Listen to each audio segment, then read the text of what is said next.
I really do believe that as a journalist, your job is to seek truth. Your job is to shine light into darkness. Now, with a project like this, when I'm shining light into darkness, it is going to expose a lot of things. Um, and a lot of those things are going to be ugly, and a lot of those things are going to be false, and a lot of those things are going to be wrong. But I'm also hoping that in the process of doing the exposing, that I can simultaneously be illuminating, that when I shine a light into the church and I see the ugly and I see the false and I see the wrong, that I can also illuminate the beauty and the truth and what is right about the church.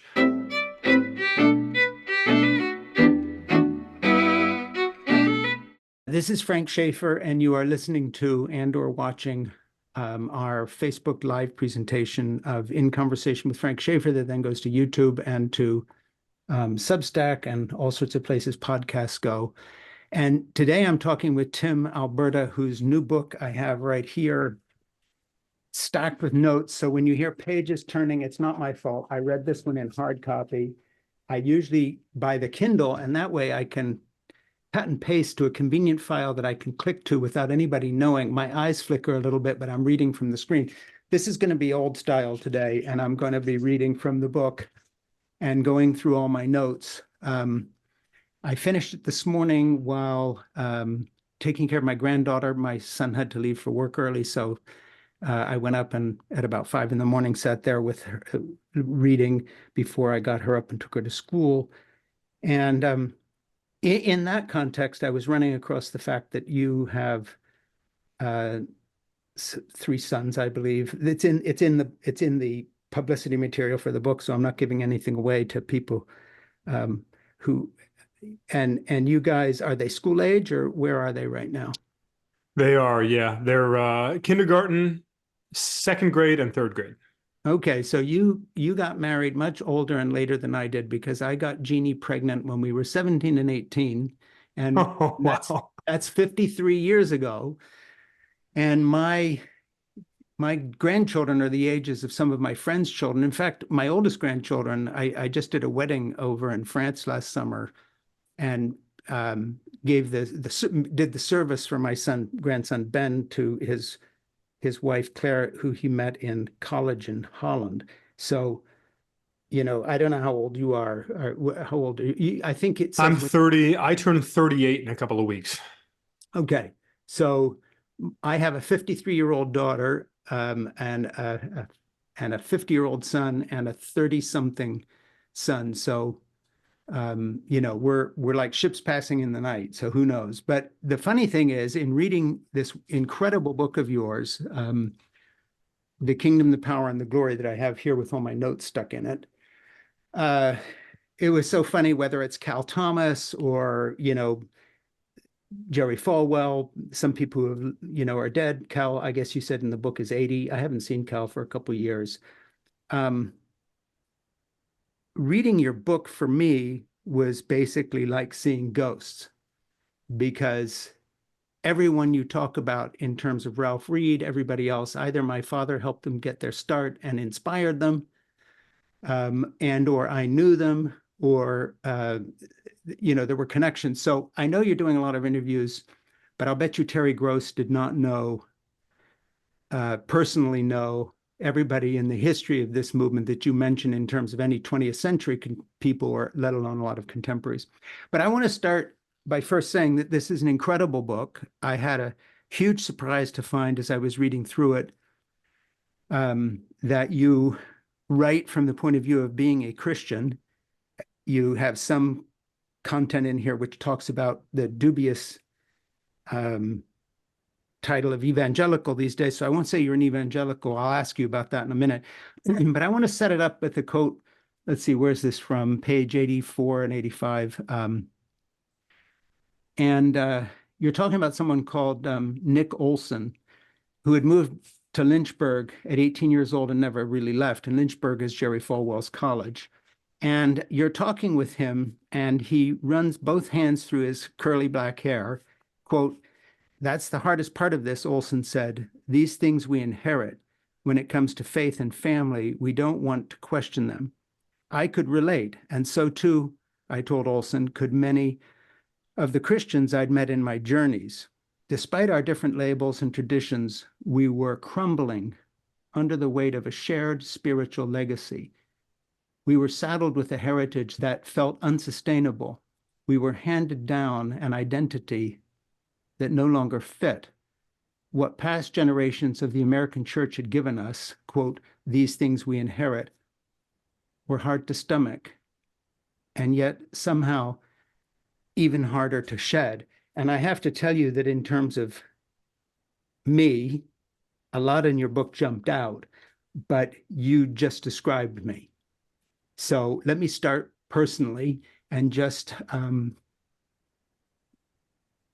thank you for diving deeply into something and being so personal about it and exposing yourself by talking about your own faith in a book in a way that really stunned me, because I no longer consider myself not just an evangelical, but in terms that my evangelical background would recognize a Christian. And you are a Christian. And yet, to see your defense of the Christianity I grew up with, that opened doors to people, that took people in, that were kind to them, really moved me. I know this sounds hokey, but I read this thing in real copy with my granddaughter asleep upstairs, and there are some tears on this page. And it really touched me. So that's not much of an interview start for going through a book page at a time, which I've got all the notes on the content. But I just want to tell you that it's been a long time that I've talked to anybody who speaks in an evangelical voice that I recognize from my childhood in terms of the faith I grew up on, that then my family helped destroy by taking us into the politics you described so vividly. So it's kind of personal, but your dad was a pastor, and this book had an effect on me of a kind of a pastoral read. I felt like I was really reintroducing myself to a Christianity I've walked away from, but that I still love. I know that's a very weird way to put it. So I don't know if you have a response to that. It's not a weird way to put it, Frank, and I'm blessed to know that that you connected with the material in that way, and that you were able to see this for what it was, which was, I think, in some sense, trying to strip away the trappings and the attachments and the modern extracurriculars of Christianity and return to just Christ, and view the politics and the culture wars and everything else through that context of, there's Christianity over here, there's an institution, there are organizations, there are men and women and money and power and all of these things over here. But over here, there's Christ. And if nothing else, I've tried to steer the conversation and steer our eyes, both as believers and as unbelievers, back towards this figure of Jesus, who I believe has something to offer us that we can't find anywhere else. And I believe that too many in the church have erected walls that sort of block out that figure and that obscure him in the eyes of the world. And if nothing else, I want you and I want others to be able to see over those walls, or see through them, or just knock them down altogether, and at least have a conversation on the merits of this fascinating figure, Jesus of Nazareth, rather than a conversation around some of the caricatures and the representatives or the purported representatives of him who I fear have done a great disservice to his name. Yeah, to jump into the text itself, and I can find all the pages because I have all my crazy notes. By the way, I didn't bring any post-it notes over to my son's house, so it's all torn up pages from a half-baked manuscript I'm working on from other drafts. So that's why I've got all this stuff sticking out of the book here. But it was interesting to me that you drew a parallel with a meeting with the philosopher and some theologians who were looking closely at Kirill and as the Archbishop of Moscow and the Russian Orthodox Church, and this transition that occurred in Orthodoxy. I went through an Orthodox period of my life. I went to a Greek Orthodox church for about 30 years, and I go less now, if at all. But that was kind of a refuge from my evangelical background, in the sense that once I ran away from the hard right politics, I was chrismated into the Orthodox Church. My wife and I went there for quite some time. But it's interesting to me what's happened to the Russian Orthodox Church, in that you draw a parallel between the support for Putin, not just Tucker Carlson and Fox News, but his actual method of operation. And you make the point that that's kind of where we're going. Now, that's an odd place. Again, I'm diving into the last third of the book, but it seemed to me that of all the kind of cautionary tales, it wasn't so much 1933 Berlin, although that is part of it. It's not so much the rise of National Socialism in Germany, but it seemed to me that if there's a real parallel, it's in the way Putin has used religion to bolster his war in Ukraine and his entire authoritarian dictatorship. And that Trump's sort of love of this guy and indebtedness to him for whatever reason goes hand in hand with a kind of a mirror image of where the evangelical community has gone in its kind of nationalism. And so let's start there. Why don't you unpack what you wrote about Putin, the people who were in those rooms meeting? You had some other journalists there from, I believe, the Wall Street Journal. The editor was there with you and others. I could read the passage, but I'd rather hear you talk about it. Sure. So this took place about a year ago, fall of 2022. And this was an event that was convened by a group called the Faith Angle Forum, which operates out of Washington, D.C. They have a partnership with the Ethics and Public Policy Center. And this group exists really to bring together groups of thinkers, academics and journalists and some others to sit and talk unhurriedly through some of the great issues of the day at the intersection of faith and politics, just to help individuals who may be writing about these things, who may be teaching about these things, to have a deeper and more nuanced understanding of the complexities at work. And so this particular event was held in France, and of course, the backdrop was Russia's land war in Ukraine, which had been going on for some time at that point. And there were two speakers who were featured. One was a man who was now estranged from the Russian Orthodox Church. He was a dissident living in self-imposed exile elsewhere in Europe, who I think at some considerable personal risk has been speaking out about what's happening in Ukraine, and even more so, what happened predating the invasion of Ukraine. In other words, Vladimir Putin's sort of unholy alliance with the Russian Orthodox Church, and this fusing of a cultural resentment and defining our enemies as those who don't share our traditional values with a sort of political militarism and a posture of autocracy. The combination of those things, how that created and in many ways laid the groundwork for a war like the one in Ukraine. Now, this man, his name is Cyril Hoveron. He was, in fact, at one point, the aide de camp inside the Russian Orthodox Church to Patriarch Kirill. Patriarch Kirill is the second most powerful man in Russia, behind only Vladimir Putin.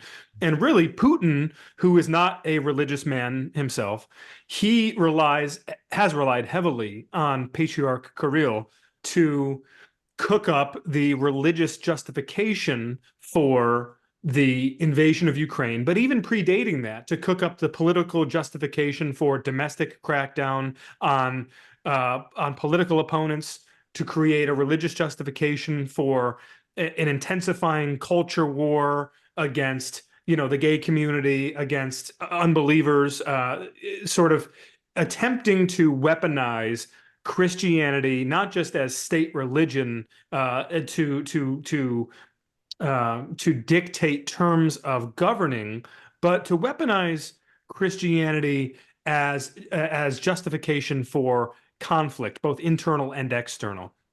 So this man, Cyril Hoverun, he's an Orthodox monk, and so now he is in exile, and he was describing to us sort of the long trajectory of how Putin has effectively co-opted the Russian Orthodox Church and has become more and more sophisticated at incorporating spiritual language, religious language, doctrinal language into these speeches, these presentations, these declarations of war in some cases, that help to frame what this man described as a political theology of Vladimir Putin.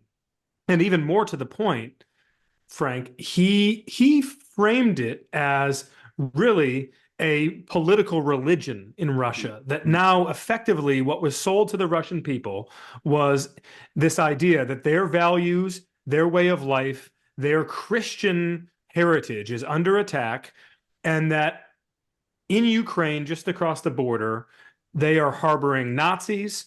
They are filled with secular Jews who want to destroy their way of life and their traditional values. And not only that, it has actually escalated to the point of saying that they are fighting Lucifer himself in Ukraine, that Ukraine is in the grip of Satan. And so that this is a holy war. That is the propaganda being sold to the Russian people, and it is being sold very effectively. The second speaker is a man who is totally fascinating. He's a theologian at Yale. His name is Miroslav Volf. And Miroslav was raised in the former Yugoslavia. And when he left to do his studies in the West, that is when his homeland fell into civil war. And of course, you have the ethno-religious factions there in the Balkans with the Serbian Muslims, and you had this tinderbox in the Balkans of the Muslims and the Orthodox and the Catholics, and all of them had not only their own religious identity but also their own ethnic tribal identity. And so, very famously, when the Civil War really kicked off, it was when Slobodan Milosevic gave this very famous speech, and he was flanked on both sides by Orthodox priests. Yeah. And the symbolism of that was very clear. And so this second man in the presentation, Miroslav Volf, he was talking about the historical precedent for identitarian religious zealotry fusing with authoritarian political impulses, and what happens when the two meet. And I think for all of the Americans in the room, even though for the first several hours of this conversation, the name Donald Trump was never mentioned, but for all of the Americans in the room, the subtext was quite obvious and quite alarming, because if you're connecting the dots here between these episodes, it doesn't take much of a leap to see how the ascendant forces of Christian nationalism in this country and Donald Trump's willingness to speak their language and to escalate this rhetoric, dehumanizing his opponents as vermin, saying that he won't let anyone into this country if they're not a Christian.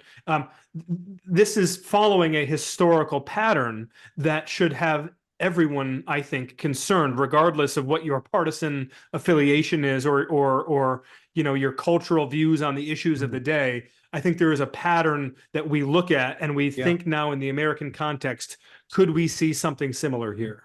What's interesting, of course, is that, you're actually putting this very delicately in terms of not just how direct you are in the book, but even more so, what is stunning is that if anybody thinks that Tim Alberta is imagining something here, you only have to look at the way the Christian nationalists in America are interpreting this themselves, who have made Putin a kind of a hero, and his satellite, authoritarian presences like Viktor Orban and others, CPAC and the others even going over to Hungary to have meetings.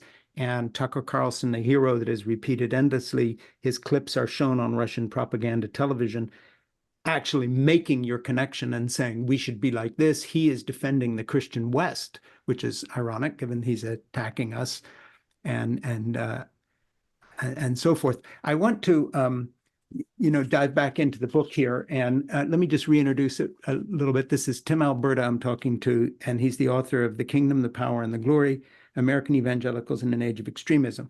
And I know this sounds, again, a little odd, but I interview a lot of authors on a lot of books, and I learn a lot from all of their books. This will be odd, but in a way, I learned less from this book than I usually learn because Tim's on my home territory. I grew up as the son of an evangelical leader, Francis Schaeffer, who actually laid the groundwork for people who are now quoted. Cal Thomas was a family friend. He's in the book. He headed up the Moral Majority for a while. I knew him when I used to fly around in Jerry Falwell's jet that he lent me, by the way, when I was a nepotistic sidekick to my father. And people like Ralph Reed, who told me once, oh, I do what I do because of your father's book, A Christian Manifesto, and so forth, which I don't regard as an honorable thing, but this is where I come from. And I want to say, as such, this is the only accurate book I've read explaining what has happened to the evangelicals. This is it. I've read a lot of books. I interview a lot of people who write on Christian nationalism and the rise of the religious right. This is the only one I've read where the author actually has done the work. And I think a lot of that, and I want to go there, Tim, before we get into the book, is that you yourself are a pastor's child. In fact, you end your book with retelling a sermon from someone who took over your father's church after he died. And the unpleasantness that you begin the book with is a story in the introduction about going to your dad's own funeral and being presented with people who got in your face because of your first book. I haven't had exactly that experience, although there are a lot of people who dislike me intensely from the evangelical side because my novels like Portofino and others works of humor that began to look at an evangelical background through a lens they didn't like, and then later the writing I've done. So I've experienced some of the, I'll go there, the hatred and the kind of exclusion based on trying to tell the truth about something that I think you've faced. But the overarching point I want to make and ask you about in terms of your book is, and I'll go there now before I reintroduce you, how is it that having gone through all that, you still write from the point of view of an evangelical Christian in the old sense of that word, pre-Trump? You are faithful to Christ. You are representing the Christian tradition in the best light that I've seen it presented in for a long, long time. And yet you have this sharp-eyed journalistic zeroing in on really what's happened. And your book is at a kind of a crossroads right now because it's getting attention from people who normally are not going to read a book of apologetics about why Tim Alberta is a Christian. How do you see that moment of opportunity as an author, both to write a very strong political document of the moment we're in, facing this kind of authoritarian Putin-esque future, if we keep going this way and evangelicals get their way, combined with standing there saying, hey, I'm also between the pages going to tell you what Christianity is and who Jesus is? It is a profound and important question that you're asking, and something that I've struggled every day for the last 4 years to find the right balance with, Frank, because I really do believe that as a journalist, your job is to seek truth. Your job is to shine light into darkness. Now, with a project like this, when I'm shining light into darkness, it is going to expose a lot of things. Um, and a lot of those things are going to be ugly, and a lot of those things are going to be false, and a lot of those things are going to be wrong. But I'm also hoping that in the process of doing the exposing, that I can simultaneously be illuminating, that when I shine a light into the church and I see the ugly and I see the false and I see the wrong, that I can also illuminate the beauty and the truth and what is right about the church. One of my heroes, C.S. Lewis, he famously observed that man only knows that a line is crooked because he has first seen a straight line. Mm. So I think when I undertook this project, understanding that there is something crooked in Christianity, particularly in the American context, that was inevitable, and that was going to be, in many ways, the journalistic pursuit was to expose that crookedness, to highlight it. But I think the spiritual pursuit that ran alongside it in parallel was to show the straight line. The straight line is Christ. The straight line is God taking on flesh and sacrificing in a way that, you know, as the Jews did for centuries, trying to find the spotless lamb, the perfect sacrifice that they could offer up, that the only sacrifice ever capable of atoning for the sins of all humanity was a sacrifice of God himself. And so God needed to become man in order to take on that sacrifice, to redeem our depravity, to redeem our brokenness, and to justify us before God. I believe in that as much as I believe that we are on Zoom having this conversation right now. And it was important for me to demonstrate to the best of my own limited ability what Jesus taught, what Christ demands from us, and just how short of that standard we are falling short in the American church. And I will say, Frank, I have endeavored to do this with all humility. I do not hold myself out to be better than anyone I write about in the book. I don't hold myself out to be holier or more righteous or anything.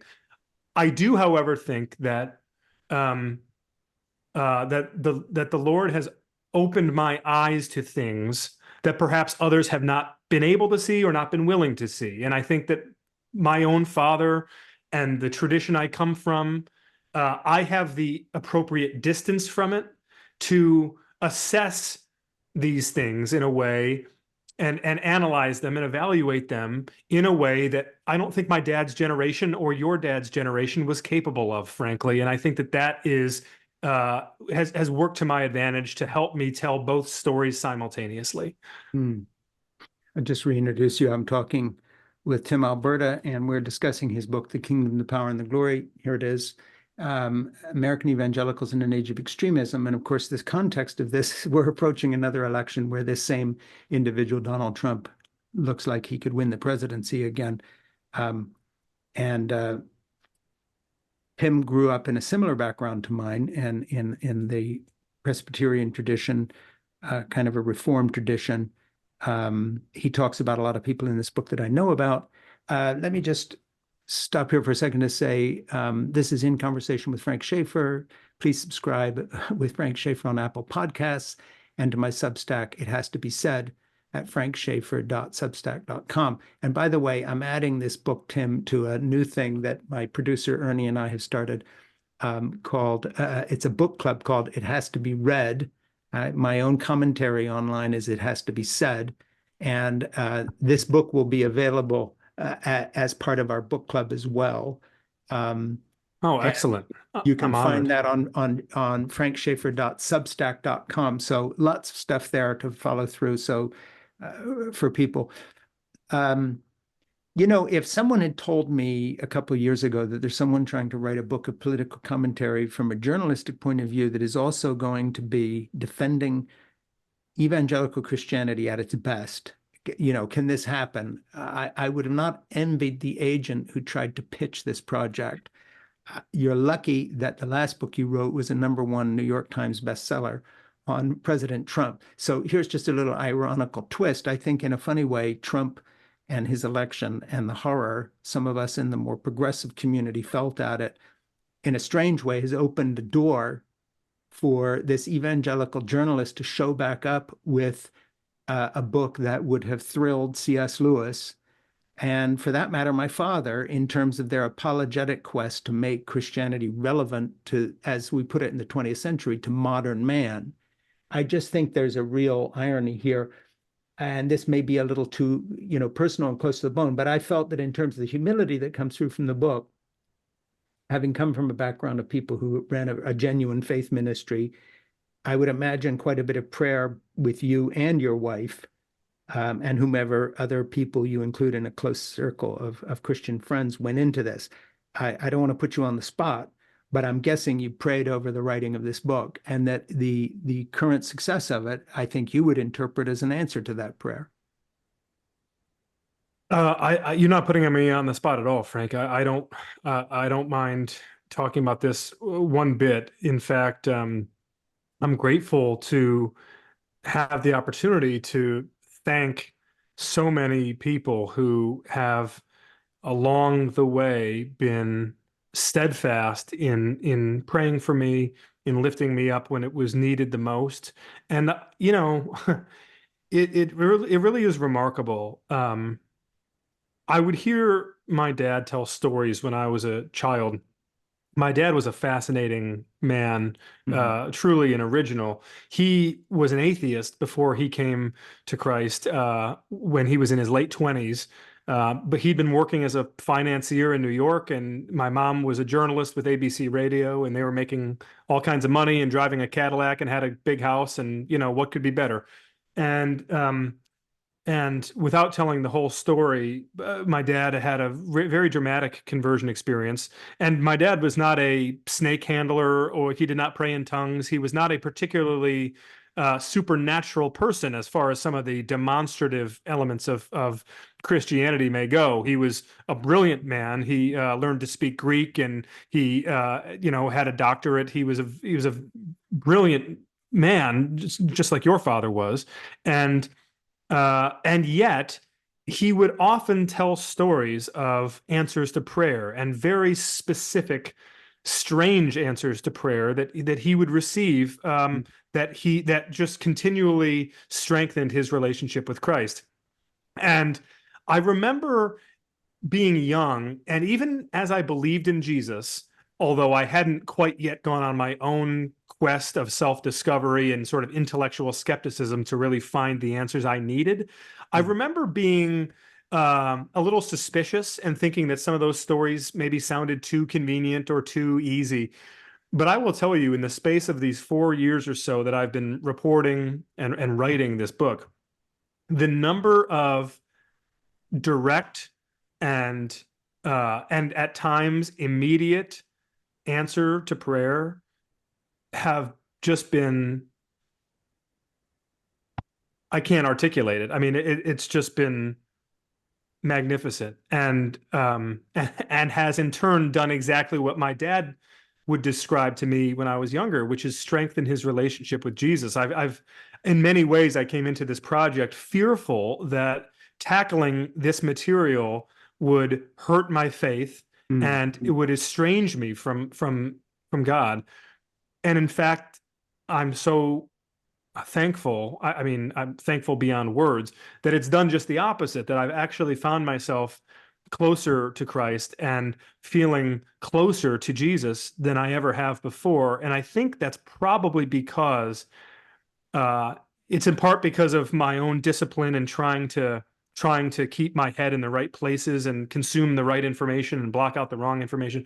But it's also, I think, in large part because I have had a small army of amazing people all around the country, all around the world, some of whom I don't even know, who have been praying for me. And And I can't begin to measure the impact of that. Hmm.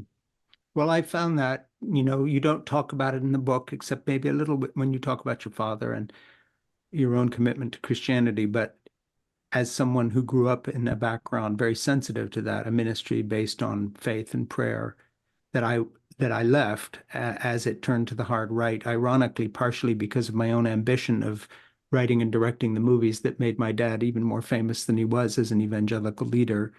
How Should We Then Live? And then Whatever Happened to Human Race with Dr. Koop. Um, but in looking back, it was funny, sometimes people have asked me, especially angry evangelicals who get in my face sometimes, who didn't like my novels, liked my memoir, Crazy for God, even less, and regard me as a kind of not only a heretic, but a real persona non grata because I'm a traitor from their point of view. And the funny thing is, they get in my face and they make two mistakes, which I think you'll find interesting. One, they think that I quit the big time evangelical market for the money. And there was more money on our book tables at any one of our big meetings in Dallas or someone else on any given night, seriously, than I've ever made in a year since, any given year. People have no idea how, even back in those days in the 70s and 80s, that the big time God business is truly a monumental way to earn money. And the second thing that people think who have never read my memoir, Crazy for God, at all, and just on hearsay, is that I somehow was embittered. He must be very angry. He was angry at his parents because he was raised in their ministry or something like that. And actually, anybody who reads my memoir will know that the beginning of my journey out of big time American evangelical Christianity is when I got to know all my father's contemporary Christian leaders like Pat Robertson and Jerry Falwell, and realized that we were now part of something that was so far from the humble little evangelical ministry I was raised in, that had an open door to drug addicts, to gay people, to pregnant young women who had been sent to us by their pastor fathers in America to hide them because they were ashamed of their own daughters, that I began to compare this thing that I was now part of with the way I was raised. And I really came to the conclusion these were two different things. And in the end, that led to a journey of leaving the faith altogether for me. But the beginning of that journey was not bitterness or anger. It was the opposite. It was an appreciation for this wonderful little community. Then when I was 17 and 18 and my girlfriend was pregnant, that didn't judge us, but instead cared for us and loved us and gave me a place to stay and raise our first child and helped us be married. And when I look back over 53 years of marriage to Jeannie with all those ups and downs, if anybody says, why are you guys still, quote, still married, which has a very cynical point of view, and seemingly happy together, which we really are, I say it's because we had the support of a small evangelical community when we needed it most.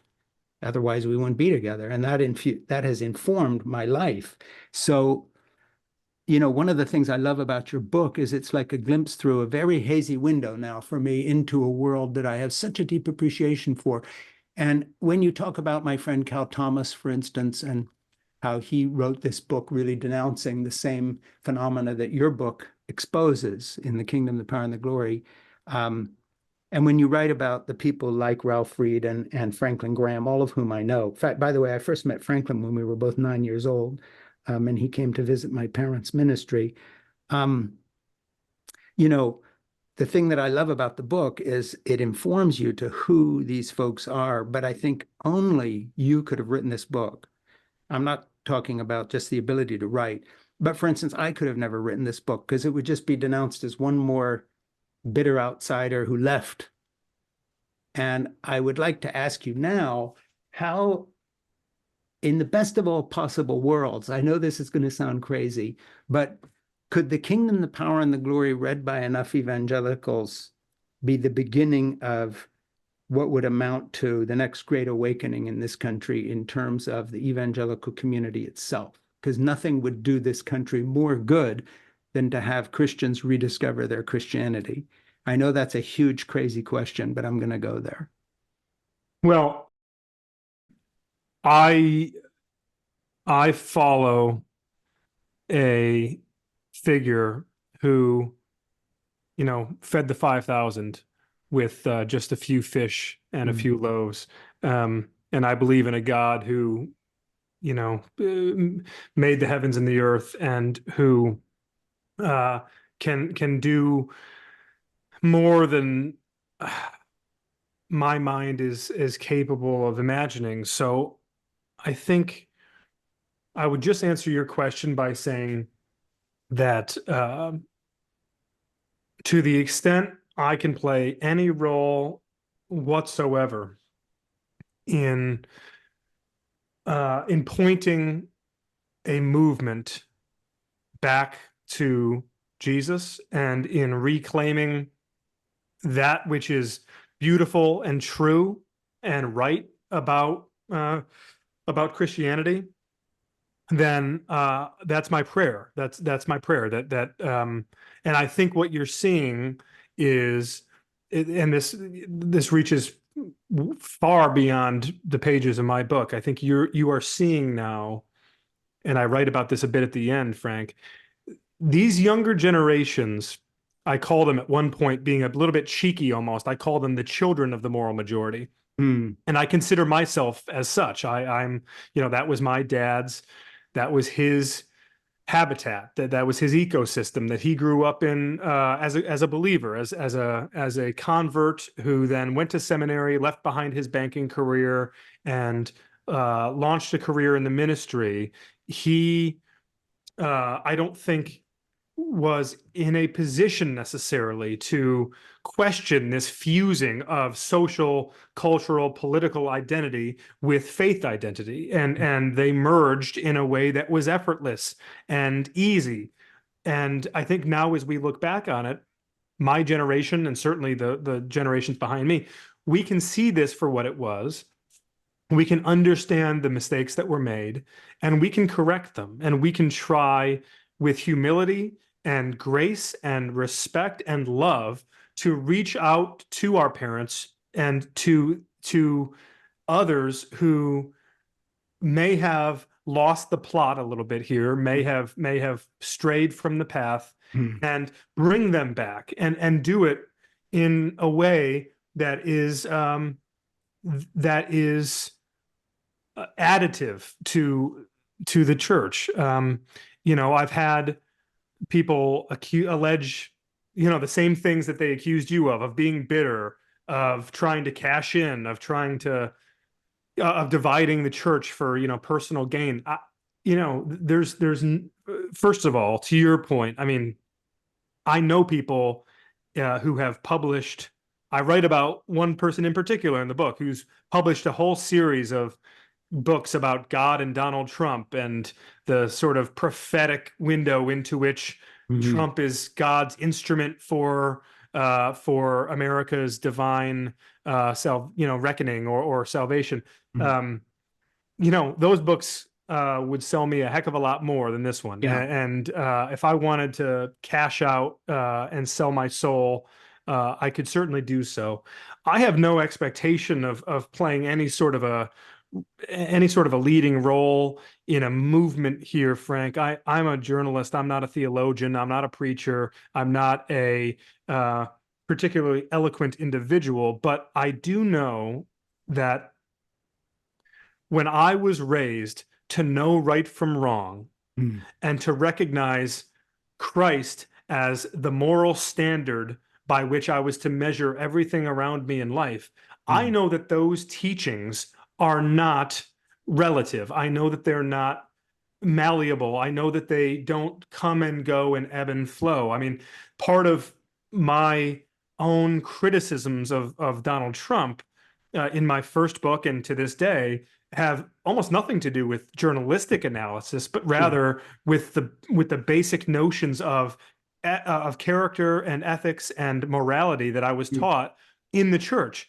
So I think in some sense, the irony here, as one of the characters in the book puts it, his name is Nick Olson. He's become a dear friend of mine, and he's currently, as of this recording, he is still employed at Liberty University, although we suspect that could change because of his decision to go on the record with me in the book. But Nick's father was a contemporary of Jerry Falwell Sr.'s, and Nick grew up in the Liberty family and he cares about the place deeply, but he's now decided to go public with his long festering criticisms of liberty, and he gives voice to it in a quote that I found to be incredibly insightful. He said to me in the book, he said, "We challenge our upbringing with the things we learned in our upbringing." Yeah, And I actually underlined that in the book.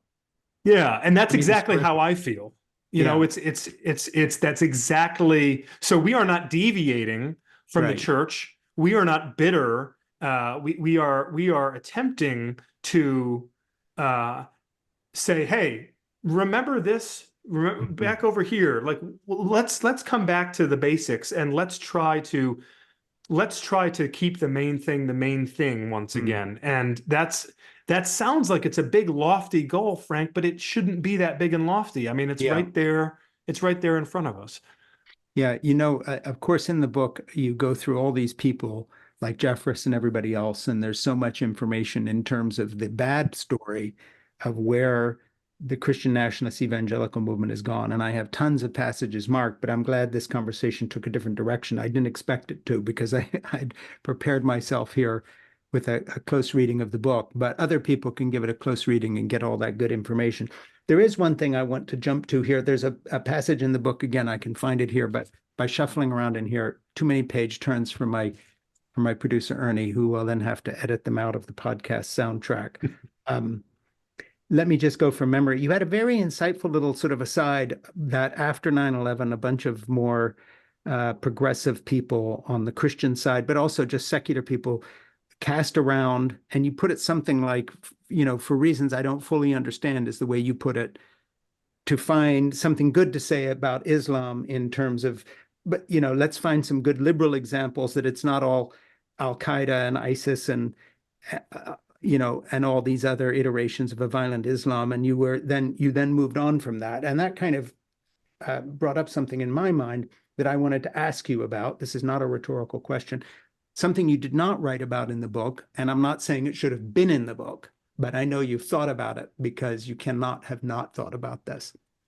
It seems to me, as we look at the rise of Christian nationalism, or let's call it what it is, often white Christian nationalism in America, and we make a comparison with Viktor Orban or Putin, or National Socialism in 1933 in Germany, whatever it might be, there's a larger context here, and I'd like you to address this. It seems to me, as I look at the Saudi royal family, if I look at the Ayatollah coming to Iran, and then the whole regime that followed him, if I look at Viktor Orban, if I look at what happened in Poland until quite recently, when there was an election and they pushed back a little bit, if I look at the rise of Meloni in Italy and Le Pen in France, and so forth and so on, that this sort of move towards an authoritarian theocratic vision of returning to our roots, whether it's Islam, Christianity, Hindu nationalism, somebody being assassinated in Canada because they ran up against the regime, et cetera, et cetera, et cetera, that we're also not in America. Our situation is not unique. There is something going on in the world in terms of a reaction against what I will call the Enlightenment, against science, against liberal democracy in the best sense of the word. You know, Amy Coney Barrett is not an aberration. Her counterpart is running Iran when it comes to a view of women, for instance, in many ways. I'd like your thoughts on this kind of global phenomena of a mixture of nationalism, fascism just underneath the surface. I'm not putting words in your mouth. You can say it's not that if you want. And this kind of weird return to a theocratic pre-Enlightenment, pre-Renaissance view that belongs somewhere in the 12th century in terms of Western history. I grew up in the 20th century. I'm 71 years old. If you had asked me in 1968 what the future looked like, I would never have said theocracy combined with authoritarian dictatorships. It would have been, no, it's the other way around. We Christians are losing, the culture is going away, all the stuff you're writing about in your book. It's going to be secular. It's going to be humanistic, or quote, secular humanistic.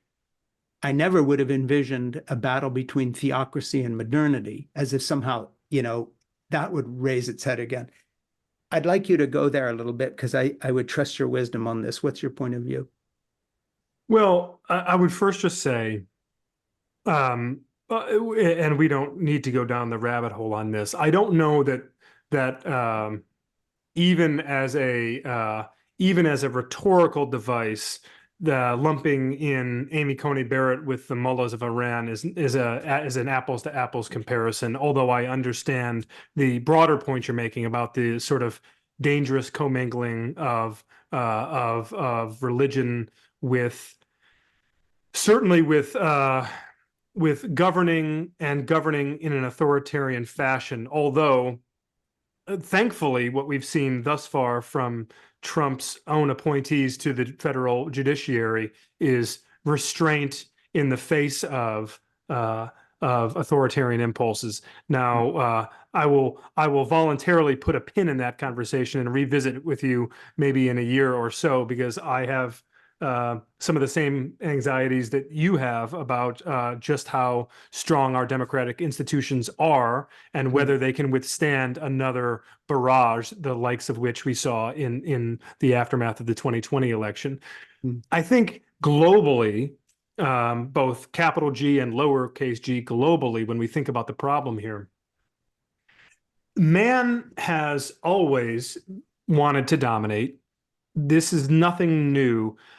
It seems to me that what you see around the world is a recognition of the power of religion, not as a substantive device for persuasion, but as a symbolic vessel for subjugation and for domination ultimately. And so in other words, when you said that, if you went back to the 1960s or 1970s and had to predict the future, that you never would have seen this. Well, I think because of the trends of secularism and so on, I actually think the irony is that in many ways, what you would have predicted back then has come to fruition, that much of the world has secularized. But simultaneously, what has happened, I think, in parallel, is that ambitious, powerful people have become ever more sophisticated, ever craftier, ever sneakier, and more effective ultimately in sort of shape-shifting religion and religious traditions and merging them with sort of base tribal identities and making them almost customizable to fit political movements and cultural moments that lend. I mean, for example, Frank, like if you're thinking about the Trump presidency, this is just one of a million examples that we could examine.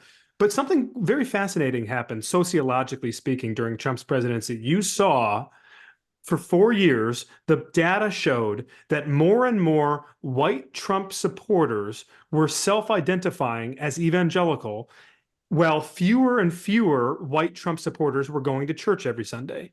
So that's telling you something, right? It's telling you that evangelical is a marker of a shared tribal identity, but it has nothing to do with any spiritual or religious substance. And I think that same dynamic is what you see, whether it's, my wife happens to be Indian, and I know a fair bit about the domestic political happenings in India. It's the same thing with Hindu nationalism. Hindu nationalism in India right now is not reflective of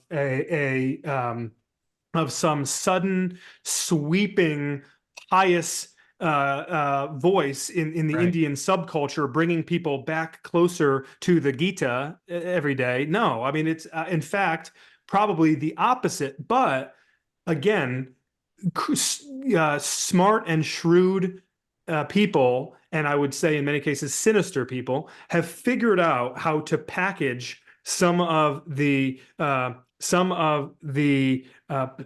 power and the seductive nature of an organized religious movement with the ends and the ambitions of a sort of cultural tribal quest. And that's what you see.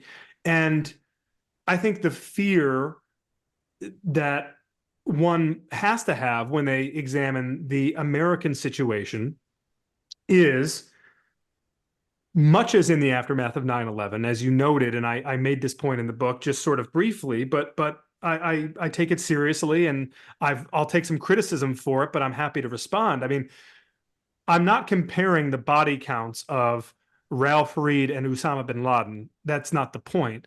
But the reality is, in the aftermath of 9/11, there was a long conversation in American life around where are the moderate Muslims? And in the West more broadly, where are the moderate Muslims who can speak to and help to counteract and diffuse the extremism that we see coming from radical Islam?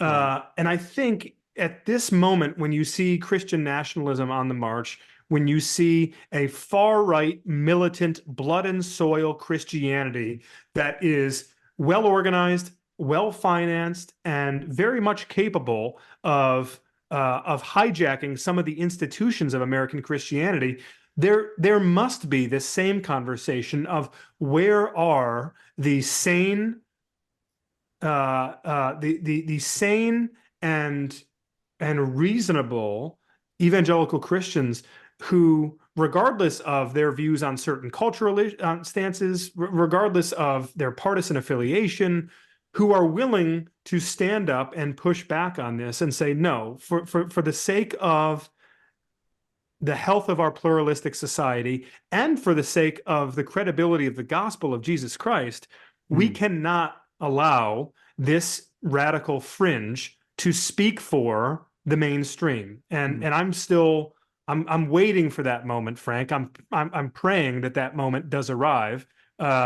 And I think the next couple of years are going to be quite pivotal in determining whether or not we see such a moment.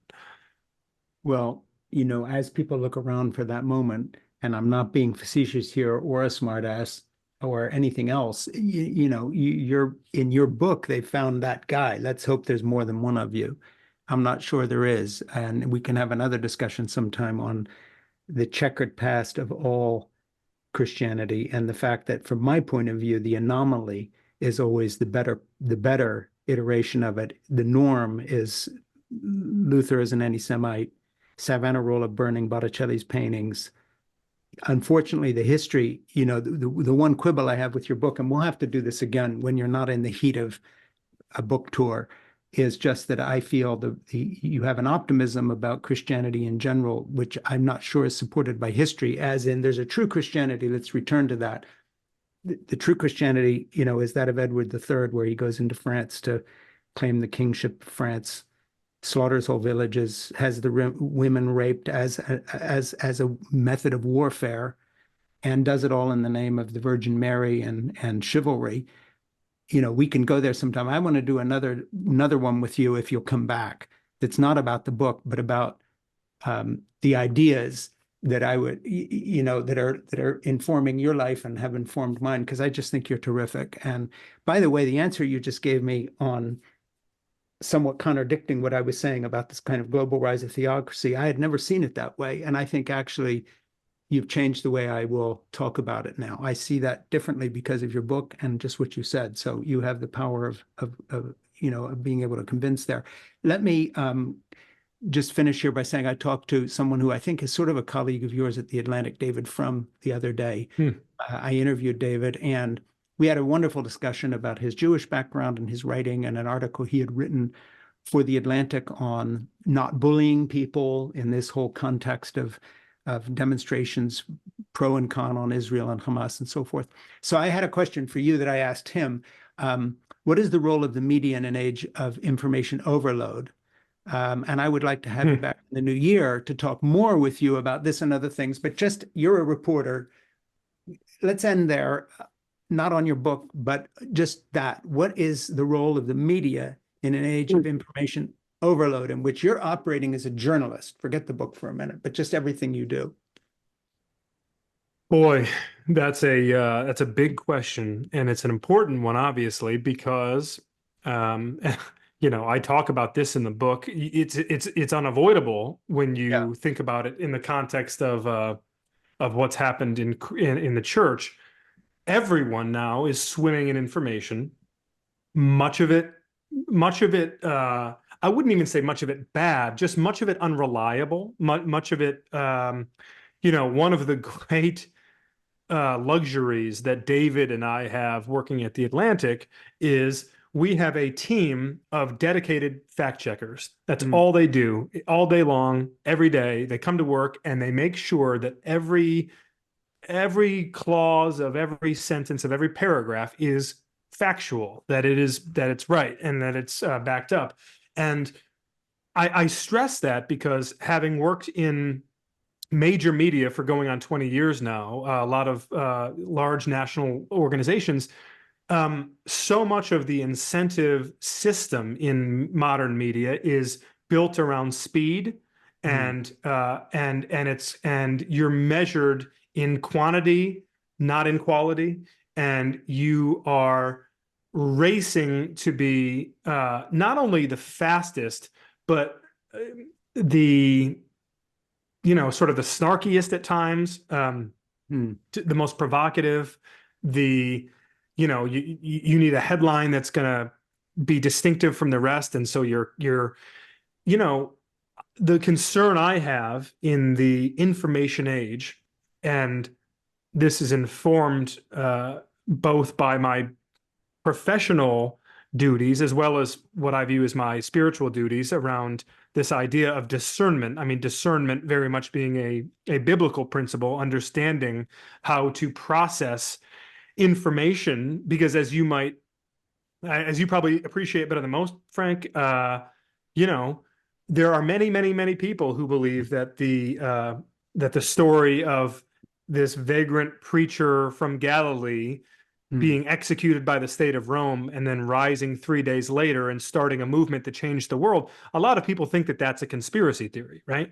The problem becomes especially pronounced inside the church when you have people who are, on the one hand, going out into the world proclaiming that story to be true and simultaneously proclaiming that Bill Gates is controlling you with a vaccine, right. or if not that the Queen of England as well back in the... right, or that Tom Hanks and Oprah Winfrey are dining out on the blood of infants, or that the election was stolen, and they just haven't found the evidence yet, but the election was definitely stolen. So, in other words, these conspiracy theories actually delegitimize and greatly diminish the gospel of Jesus Christ, which is why I find myself all the more invested in this question of misinformation and disinformation, because it is so destructive, not just to the body politic, but to the body of believers in the church.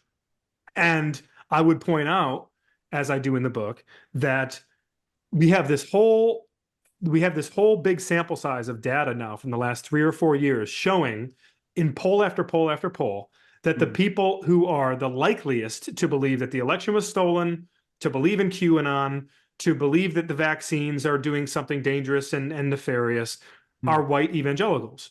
And so I am, that is my long way of saying that I actually think about this almost as much as a Christian as I do as a journalist, because I have come to see misinformation, disinformation, conspiracy theories, manipulation from the likes of Tucker Carlson and Alex Jones and others as deeply destructive inside the church, as well as to society as a whole.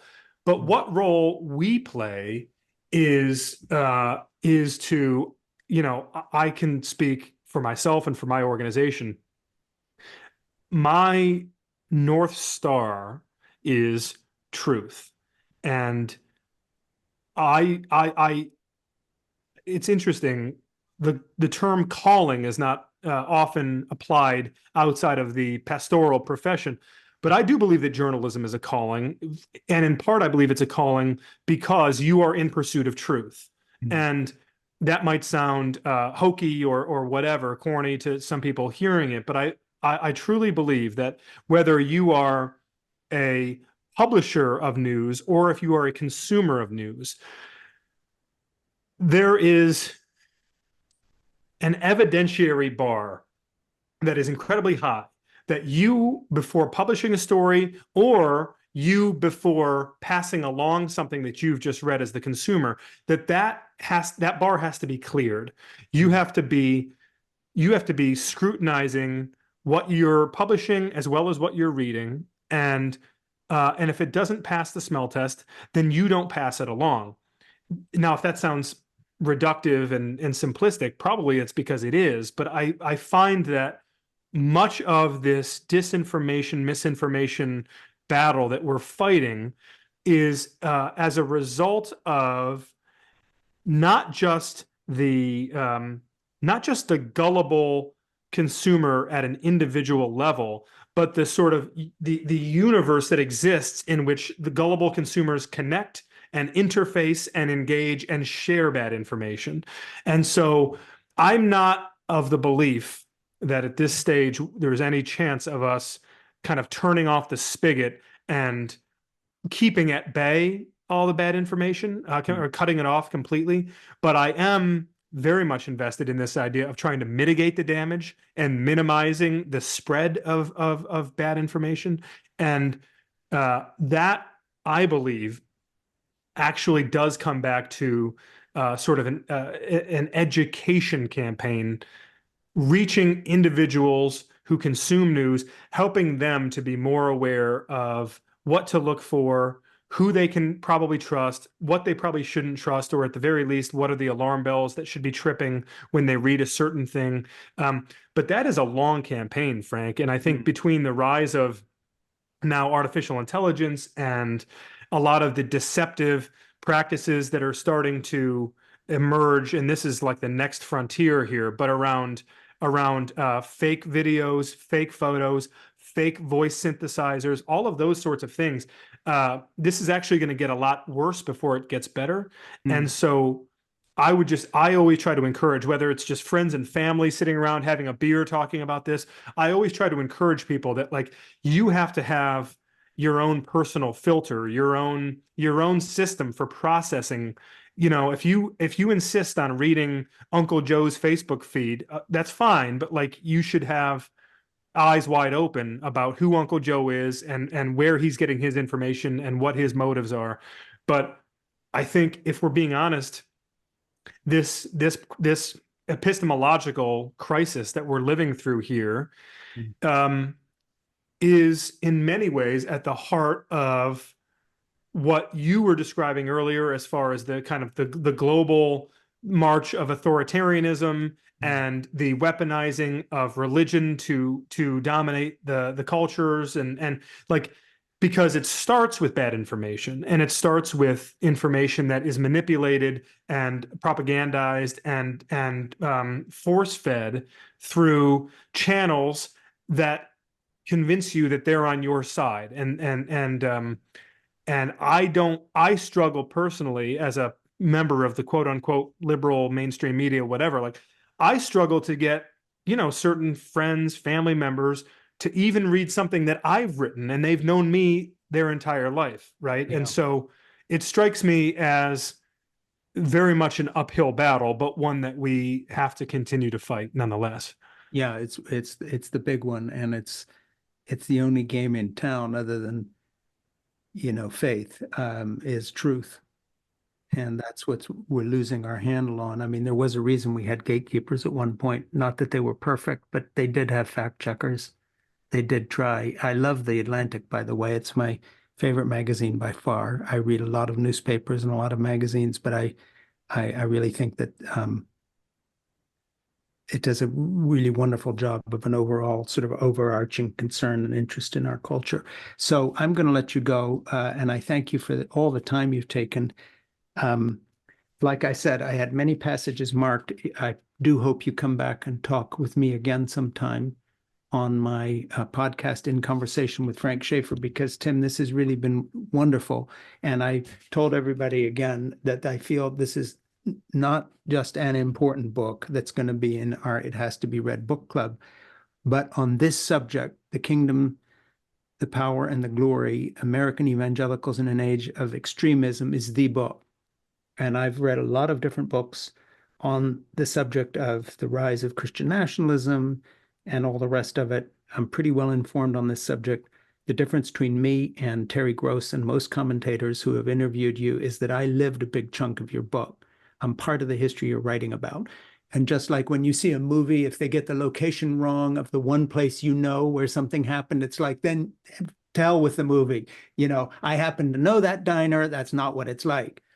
There's enough of your book. There's enough of Tim books where literally I was there, and we'll talk about it sometime in discussions, for instance, with Billy Graham on abortion in the Mayo Clinic when my dad and I sat down and tried to get him to join our side, and he refused because he said that he wanted to represent the love of Christ to people and not judge them. Little things like that we can talk about. Where I was actually on the spot. I sat with Billy in his room at the Methodist Hospital. Dad was at St. Mary's across the street getting chemotherapy.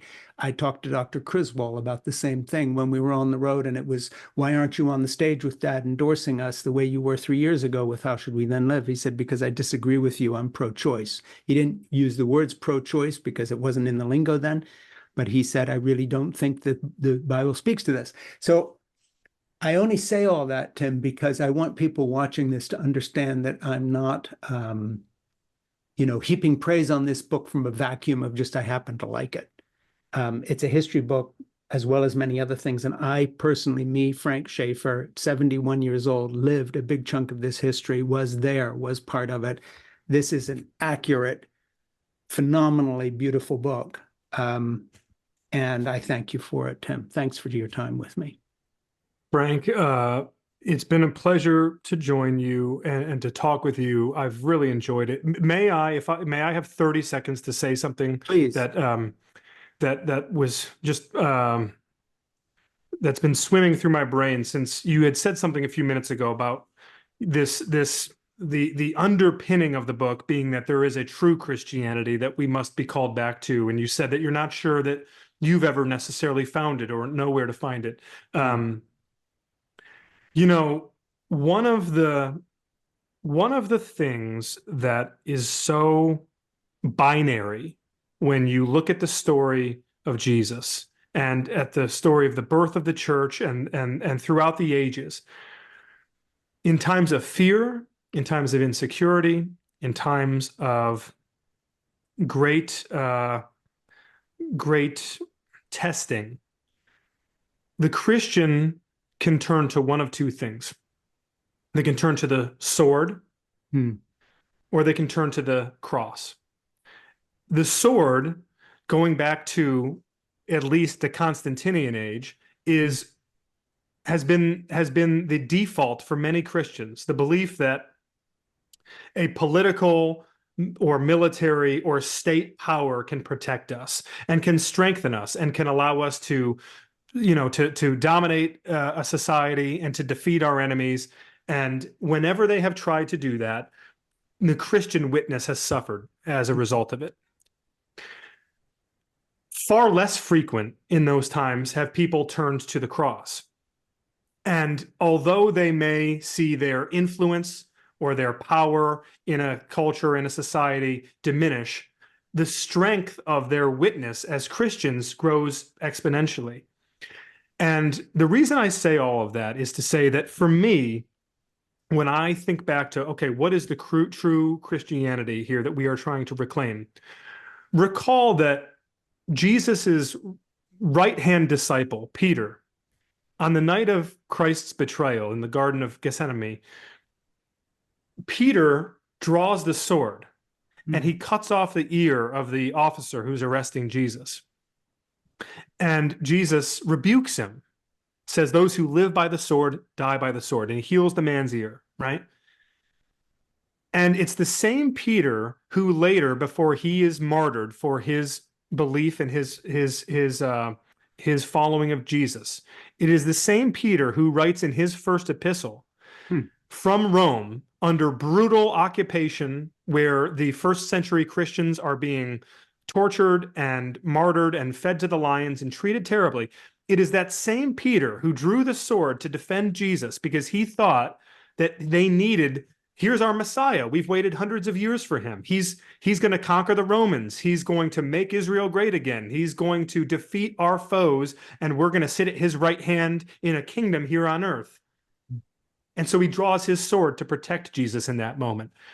That same Peter, after his encounter with the risen Christ, writes in his first epistle that we, as we suffer and as we are beaten and as we are oppressed, that we take joy in those sufferings because they bring us closer to the cross. And that we are to pray and love, pray for, and we are to love the people who are persecuting us. So what could possibly explain the transformation in that short period of time from Peter who draws the sword to Peter who appeals to the cross when he himself is on the doorstep of being executed? It's a wonderful thing to contemplate. And I would just urge anyone listening, if they've ever had similar doubts, similar questions, to think to Peter and think to the one he followed and to the one he was so attached to personally, to understand the real difference between the sword and the cross, and which is the one that we as Christians are called to pursue. Thank you. That's good. Well, you got the last word. That's appropriate. It's your book. And that was more than 30 seconds. I'm sorry. Yes, but listen, love to you and your wife and to your children, and protection and joy as a family. And this has been a wonderful time with you. I just thank you for coming and talking to me. I'm grateful to have met you, Frank, and I'll look forward to the next one.